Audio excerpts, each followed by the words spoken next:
Within Gorod Krovi, we can find two ciphers, and they give us some interesting details into the life of Pablo Marinus, as well as our first ever account of the Great Battle, the battle between our four characters, the Primus crew, against the Apothecans, and it's a very fascinating letter, and I would like to discuss that today and its implications.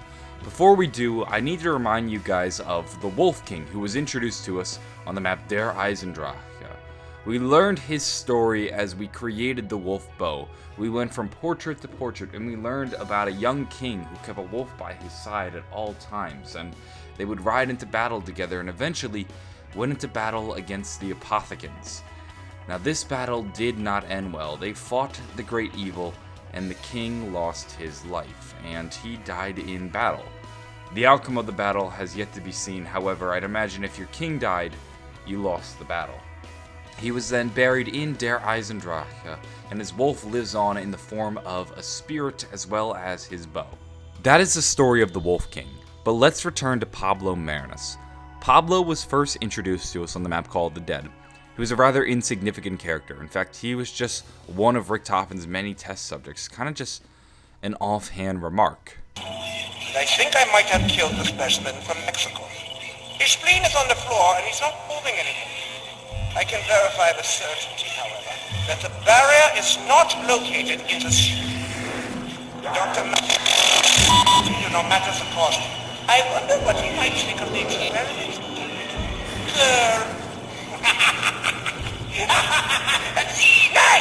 Drop that! My spleen! But towards the end of Black Ops 2, Treyarch decided to pick his character back up and run with it. They gave him a name, and we learned about him in Richtofen's Letter from the Fields just before the release of Origins. It reads, May 13th, 1918. The Journal of Pablo Marinus has been a most valuable source of information. We now stand at the edge of a brave new world. Our survey of the site has led us to believe that this location may hold the largest single source of 115 yet discovered. We have been authorized to work immediately. So, this let us know that a character named Pablo Marinus seems to know quite a thing or two about Element 115, and he has a journal with a lot of very good information. That was about it. And then in Black Ops 3, in Der Eisendrache, we started to learn even more about him. We were able to piece together that Pablo Marinus was the Mexican test subject thanks to this cipher found on Der Eisendrache. When solved, it reads, The last test subject, the Mexican, died. But during the autopsy, I had discovered the key to create the undead army that we seek, and are now ready to capture the 4 test subjects identified in Report 44. In tandem with that cipher is an image found on the walls of Der Eisendrache. It features a spleen, and it's labeled Pablo, and on that spleen is the symbol of the Keepers, this cross. Now this is probably the key that was referred to in the radio that would allow them to create this undead army. Where it came from is hard to say, and why it's there is also really difficult to answer, but like I said, this allowed us to piece together Pablo Marinus, as well as Pablo, the infamous Mexican test subject first mentioned in Call of the Dead, and we started to have this character. We thought this was the end of his story though. This was until Gorod Krovi released, and Treyarch hid several scraps of paper around the map like they always do. Once we found the pieces of paper, we realized there was a puzzle.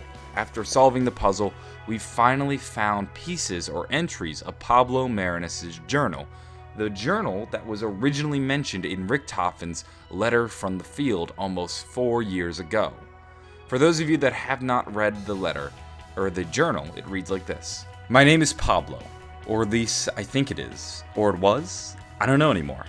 I've been locked away, held prisoner in this cell for many months by German scientists. They keep experimenting on me, pumping me full of some blue liquid. I think it's responsible for the repeated visions I have been having, which I swear look and feel real in this vision. My name is Pablo Marinus, and I am a knight coming back from the Crusades. I'm in a great battle against a strange demon-like creatures who are trying to devour the earth. At one point, it appears I'm doomed, trapped in the tentacles of a great 3-headed beast, which suddenly 4 knights decimate with magical elemental staves, saving me from certain death. There are otherworldly creatures that fight on our side against the demons. The creepy thing is that the signals on their tunic resembles the one noticed on the stones here at the castle as I was being brought to my cell. I just hope eventually I can find a way to escape this. There's then another entry, and it reads like this. While I consider myself to be a brave king in battle, I will tell you, son, that those 4 were the bravest warriors I have ever seen.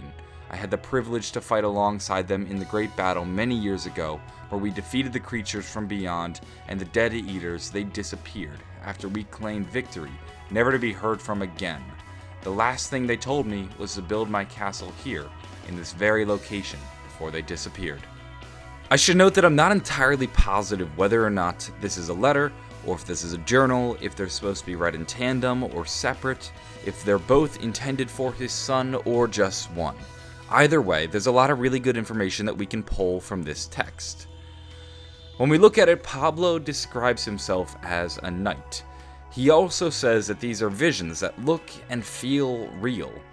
Now, they might not actually be real. In reality, he finds himself trapped in Der Eisendrache, probably as one of the test subjects, but he also has these visions, these hallucinations that he could swear are real, as if he's actually there. He feels as though he's in the great battle. This is the great battle that our 4 characters were originally in, the one that we see in the premise photo, the battle that we see depicted on the walls of Shadows of Evil.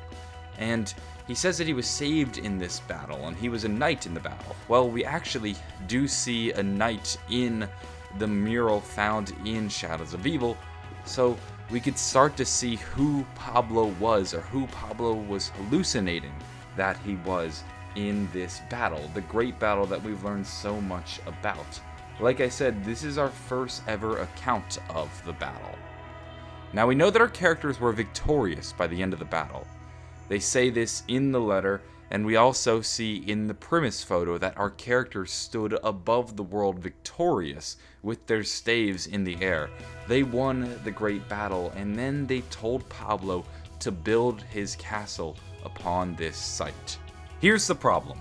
A lot of people are making the assertion that Pablo Marinus was the Wolf King, or that Pablo Marinus' son grew up to be the Wolf King, or that Pablo was the creator of Griffin Castle.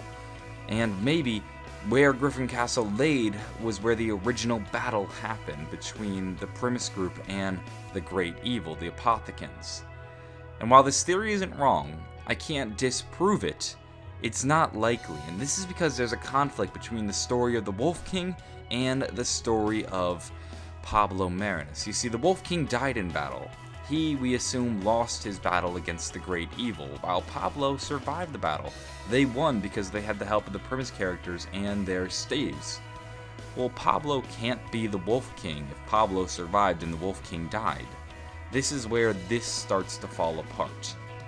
Now, you could make the theory that Pablo's son grew up to be the Wolf King, and Pablo built Griffin Castle, and then the Wolf King was there, and he eventually went to war with the Great Evil again, which he unfortunately died in.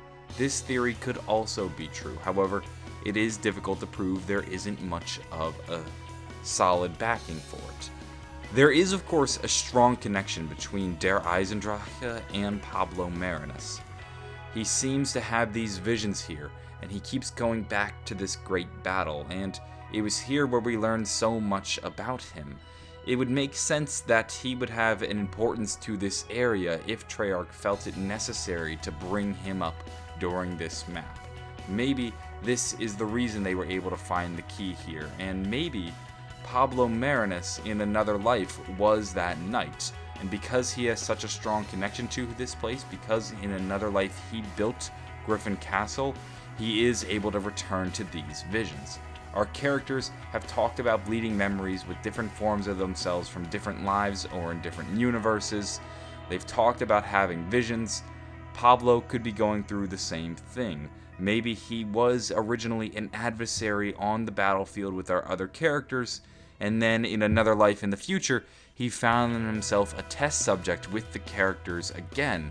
And because he has these links and because he has these connections, that's why he had the key. Maybe that's why he also had the imprint of the Keepers on his spleen, and this could explain the connection between Pablo and the Wolf King, if there is one.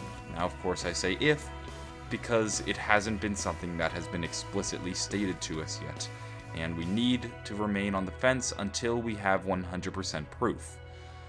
That, though, is what's going on with Pablo and the Wolf King, for those of you who have seen this pop up and might have been confused.